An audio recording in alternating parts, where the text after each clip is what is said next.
My name is Claire Whitmore. I'm 41, and I run a small breakfast diner in a quiet Michigan town. Last month, my 17-year-old daughter spent 9 hours cooking a birthday dinner for 23 relatives to celebrate my mother's 70th. At 4:15 that afternoon, my mother sent one text that wiped it all away. Change of plans.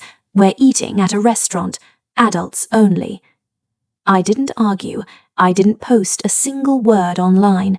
I made one quiet move instead. By 8:40 the next morning, my mother was standing on my porch with a paper bag in her hand, ringing the doorbell like the house might not let her in. In 70 years, nobody had ever made her wait at a door.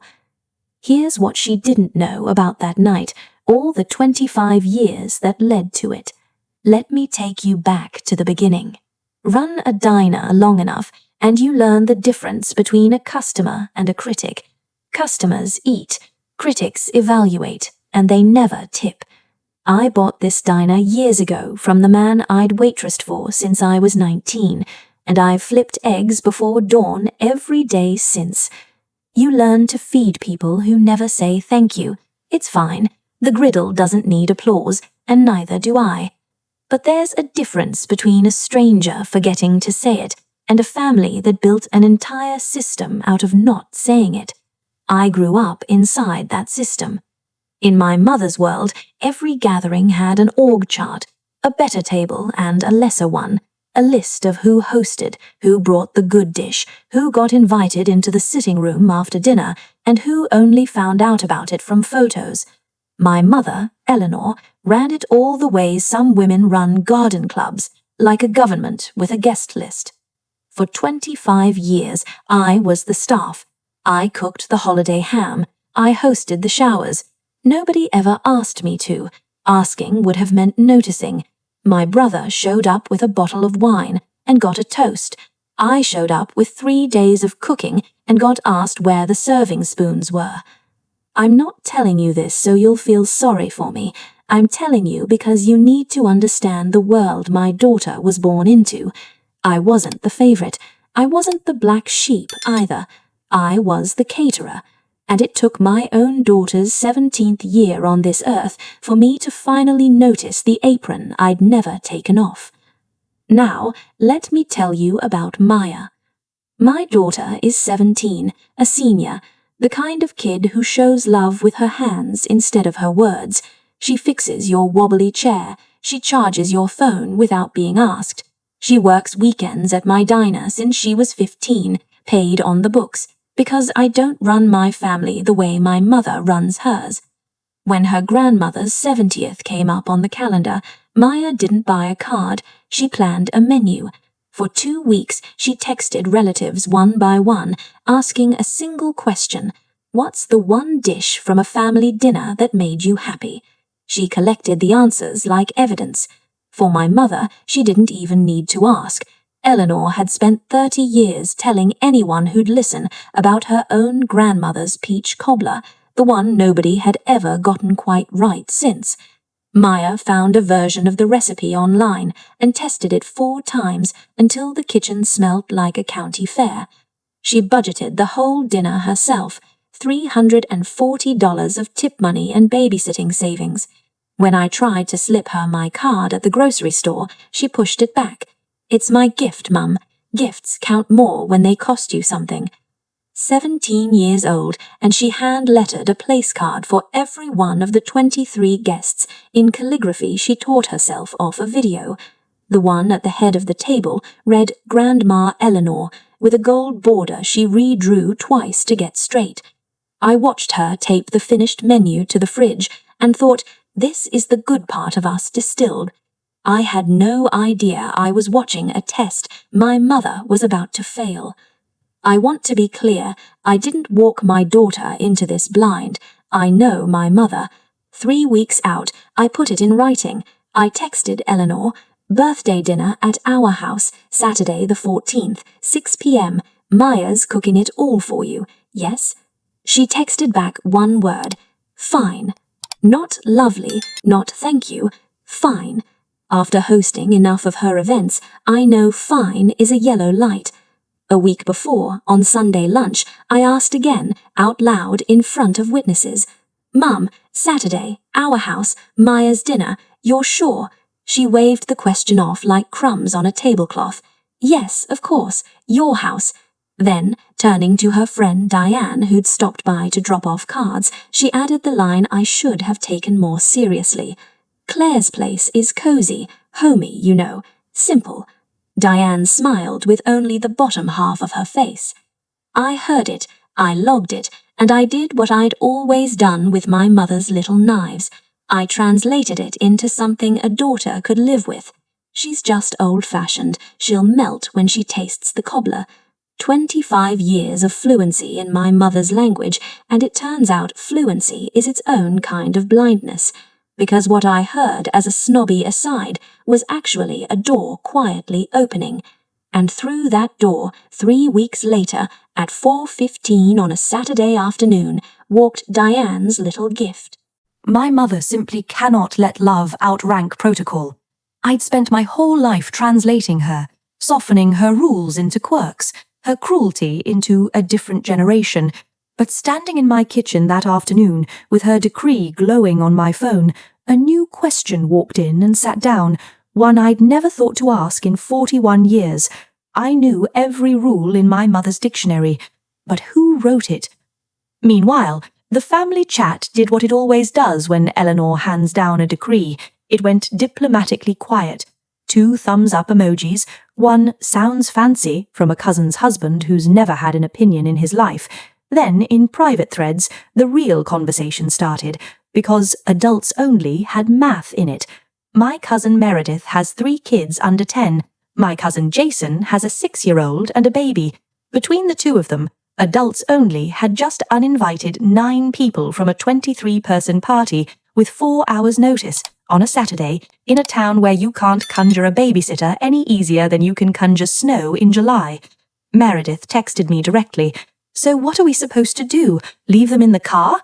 Jason's wife sent a voice memo that started calm and ended with a phrase I won't repeat.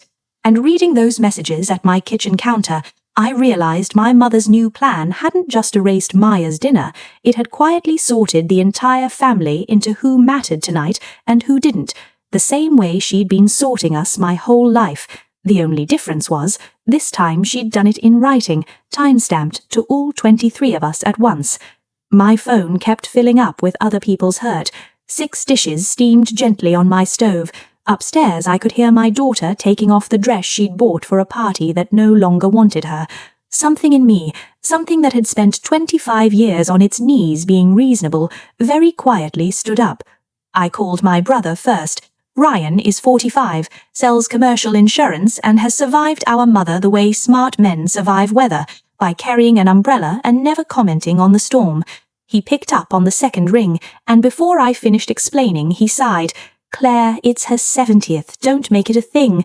I told him it was already a thing. His niece had made 23 place cards for a thing. "Kids don't care about that stuff as much as you think," he said, a golf broadcast murmuring behind him. "It's one dinner. If this blows up, it's not going to be Mum who blew it up. You know how this works." I did know how it works. That was the whole problem. I thanked him, wished him a good back 9, and hung up. Then came my husband. Daniel is a good man, and good men in families like mine come pre-installed with peacekeeping software. He came home from the ice run to a kitchen that smelled like cobbler and looked like a war zone, listened with his jaw working, then said the reasonable words I'd said myself for 25 years. "One dinner, Claire. We grit our teeth, we go, we come home." He wasn't wrong by the old rules, he was quoting them accurately. That's what makes old rules a prison. They're internally consistent. Then he walked through the kitchen for a glass of water and stopped. Maya was at the counter in sweatpants, dress abandoned on her bed, not crying, which would have been easier, but wrapping each dish methodically into containers labelled in her careful hand. 9 hours of a gift, folded up and put away like out-of-season clothes. Daniel set his glass down, looked at me, not his phone, not the door, at me, and asked the only question left in the house. "What are you going to do?" Honestly, at 4:30 that afternoon, I didn't fully know. What I did know was that my mother had one phone call left, one last exit offered in good faith. She was about to spend it. She answered on the first ring, her done, victory already banked. "Dana, Claire, please tell me you're not calling to be dramatic." I made her an offer with no teeth in it at all, the kind you make when you're still hoping the person you love is in there somewhere. Bring the food to the restaurant and call it family style, or move the dinner to Sunday and keep tonight at our house as planned. Either way, her gift still counted. Either way, her granddaughter got to give hers too. Silence, the expensive kind. Then cool as good china. Bellucci's is not a potluck. I'm not turning a private room into a church basement, and I'm certainly not rearranging my birthday around a teenager's project. A project? 9 hours, $340, 4 test batches of her own grandmother's cobbler. A project. She can cook for the family some other time, my mother went on, gathering warmth the way frost does. Honestly, this is what I mean about you. Everything becomes a negotiation. The room seats 12. It's elegant. It starts at 7. Wear the blue dress. It's slimming. And she hung up. I stood among the canned tomatoes in my pantry and noted with a strange professional calm the exact shape of the door that just closed. The room seats 12. 23 people were invited. She'd already decided which 11 of us were furniture. I walked out to my dining room table, already set at noon, leaves added, cloths pressed, 23 hand-lettered place cards marching down the middle in 2 neat rows. The little ones had doodles, a soccer ball, a dinosaur, because babies deserve dinosaurs, Maya had said. Every seat given the same care, except one card, bigger than the rest, gold border ruled twice, sitting at the head of the table, Grandma Eleanor. I picked it up. On the back, in pencil, my daughter's real handwriting, not the calligraphy, the fast one. "Happy 70th from your sous chef." That's what she'd called herself at 12, elbow deep in diner prep, announcing she'd cook a whole dinner for the family someday, and Grandma would sit right there. 5 years, carrying that plan. I put the card back at the head of the table and left everything exactly as it was. At 4:40, my phone buzzed again. My mother, sensing her middle child hadn't fallen in line, escalated from policy to terms. "Since you haven't confirmed, I expect you and Daniel at Bellucci's at 7, alone. If you choose to sulk at home instead, don't bother with Thanksgiving, and don't expect me to explain to the family why my own daughter boycotted my 70th. They'll draw their own conclusions. Every sentence a hostage. Come alone. Your daughter is the ransom. Don't bother with Thanksgiving. The holidays are the ransom. They'll draw their own conclusions. Your reputation is the ransom. For 25 years I'd paid every one of those, promptly, in full, and called it being the bigger person. I went and sat on the edge of my bed for 10 minutes and did something I'd avoided for 25 years. I audited myself, not my mother. The recital Maya was 8 for missed for bridge night. I was the one who knelt down and said, "Grandma loves you in her own way." The 10th birthday moved for a brunch schedule. I called it flexible. The swim meet nobody came to, where she scanned the bleachers twice. I texted photos with 3 exclamation points so nobody would feel bad. Every translation felt like protection. Sitting there, I finally heard them the way Maya must have filed them. A fluent adult patiently explaining why her hurt should not be believed. My mother built the ranking system, but I was the one who taught my daughter to accept her rank politely. That's the sentence that finally stood me up off that bed. I could not get Maya a better seat at my mother's table. Nobody could. That table was built, plank by plank, so someone would always sit below the salt. The only move that had ever existed was not to argue for a chair. It was to set a different table entirely. I found Maya on her bed, watching a cooking video with the sound off, what she does instead of crying. I sat beside her and didn't soften anything. Here's what I'm thinking. We open our doors tonight, 6 o'clock, exactly as planned. Everyone, kids first. Grandma will take it as war. It might just be the 4 of us eating 6 dishes. Monday the calls will be ugly. If we do this, you're not a kid whose party got rescued. You're the chef. It's your food on the line, so it's your call too. She weighed it, really weighed it. Then the flatness lifted off her face for the first time since 4:15. If it's 4 people, she said, I'm still plating it in courses. A beat later, quieter, you'd really do that to Grandma. Not to Grandma, baby, for you. There's a difference. Tonight seems like a good night to finally learn it. She nodded once, chef to chef. What followed was my mother running through her entire arsenal in order, and me discovering, cup by cup of cooling tea, that none of it worked on a woman who no longer needed a seat. First came the guilt. It was my 70th, Claire. You had one job, to be there. I agreed the number mattered and pointed out that Maya thought so too. 9 hours worth. Then came the bargain, offered like a kindness. Fine. At Christmas, Maya can sit at the main table. There. Is that what this was about? Are we finished? Notice what that offer actually was. Even now, my mother could only imagine the problem as a seating error, solvable by promotion. 1 chair granted from the throne for services rendered. 10 years ago, I'd have taken that deal and driven home glowing, calling it a breakthrough. Instead, I just said no. Not angrily, the way you decline a coupon for a store you've stopped shopping at. My mother stared across her tea like a chess player watching her opponent stand up mid-game and walk cheerfully out of the tournament. And that's when it finally cracked. Not the temper, the posture. Her shoulders dropped half an inch. Her voice lost its salon finish. And my mother, 70 years and 1 day old, asked me the first genuine question she'd asked in 25 years. Then what do you want from me, Claire? What am I supposed to do? The kitchen went quiet. I set down my cup and gave her the whole price, the entire toll, the one condition the rest of her years with this branch of the family now rested on. Nothing with me, Mom. We're square. I got everything I needed at 6 o'clock last night. It's Maya you owe.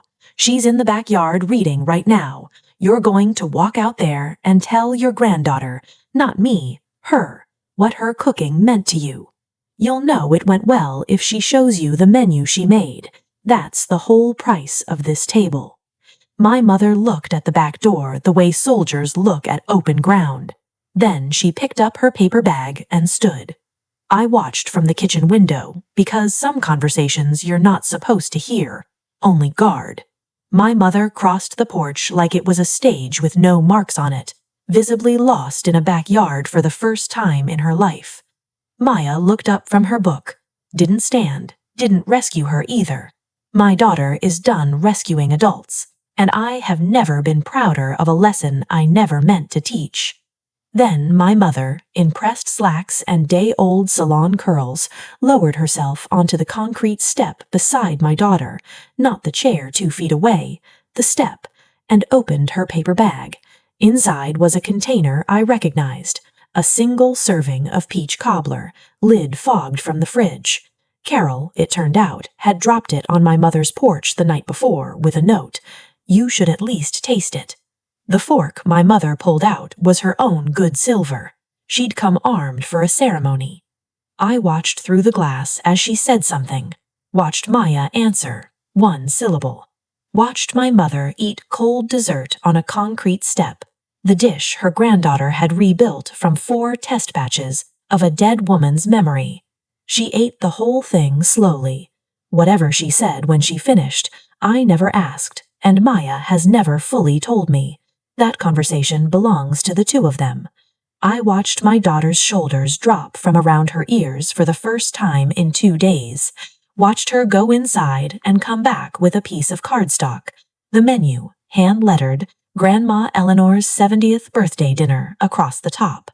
I watched my mother read every line with her finger, like she reads hymnals. They sat on that step 10 more minutes, an empress and a line cook, nothing dramatic. No tears you could see from a window, just 2 people at the same level eating from the same pan of history, one saying thank you about 50 years late, the other, 17 and merciful, letting it count. On her way out, my mother paused beside me at the front door, straightened a picture frame that was already straight, and said, not quite looking at me, "The seasoning in the chicken and dumplings. A pause. Geological. She gets that from my grandmother. Nobody else ever got it right. Then she left, spine first, into the Sunday morning. That was the entire concession speech. 1 inch of ground delivered sideways about seasoning. But I've been fluent in my mother for 41 years, and I can tell you the translation. That inch was the whole war. The rest of the fallout came in over the following week on the usual family frequencies. Ryan texted privately, "You actually did it," which for him is a standing ovation. 2 of my mother's club circuit relatives went cool toward me for a season, and I let them. Frost thaws or it doesn't, and my house was warm either way. My mother's friend Diane sent her a fruit basket and reportedly called the whole affair that unfortunate scheduling matter at bridge, which in that circle is how empires file their defeats. And the same family chat that had watched a 17-year-old's gift get cancelled with an exclamation point quietly became the place where Meredith asked the following Thursday, completely deadpan, "So when's the next dinner at Claire's?" 11 people liked it. I didn't gloat in the chat or anywhere else.